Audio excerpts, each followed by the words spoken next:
According to new data from the FBI, in the year 2018, the number of violent hate crimes in this country rose to the highest level in 16 years. 4,571 separate violent events, most of them against Hispanics and members of the LGBTQ community. Those are the two groups that saw the biggest rise in violent hate crimes against them. Now, what's interesting about this, aside from the fact that the FBI pulled data from more than 16,000 law enforcement agencies across the United States to come up with this data, is the fact that other forms of hate crimes, non-violent hate crimes, vandalism, things like that, people drawing horrible symbols and writing horrible things on buildings, that's actually decreased. We're seeing less of that, and that's fantastic. Except for the fact that instead of going out there and spray painting a racial slur on a building, now they're going out there and violently attacking the people they don't like. So that's actually even more terrifying. But here's the thing.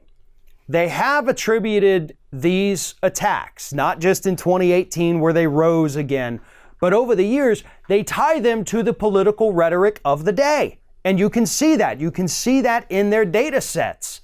Whenever politicians go out there and they start talking about how dangerous immigrants are, over a sustained period of time, then over that same sustained period of time, they found that number of hate crimes against that group increase. When you get your religious leaders or your conservative Republican leaders out there demonizing the LGBTQ community, violent attacks against those people rise as well. George W. Bush years, right?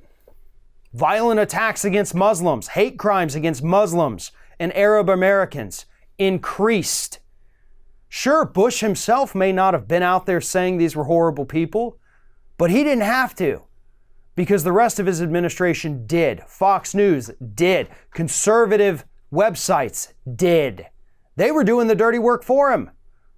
But these days, in addition to those sites still doing the dirty work, Trump's doing a good job of doing it for himself. He's out there telling us that immigrants are dangerous, that they want to kill us, that they want to take our jobs. And so people freak out. They panic. Normally, rational people take up arms. They get angry while waiting in line at the grocery store and yell at the person behind them to start speaking English. And when they don't, they attack them physically. That's what we're seeing in this country today. And yes, it is tied directly to Donald Trump's rhetoric, but he is not the only one responsible for this. Fox News, Breitbart, Tomi Lahren, Ben Shapiro, Candace Owens, Dave Rubin, all of these people out there vilifying and demonizing the others. The others, as I've said, takes many different forms. It's whatever group they want to hate on that day. Sometimes it's just the Democrats. Other times it's immigrants. Other times it's the LGBTQ community.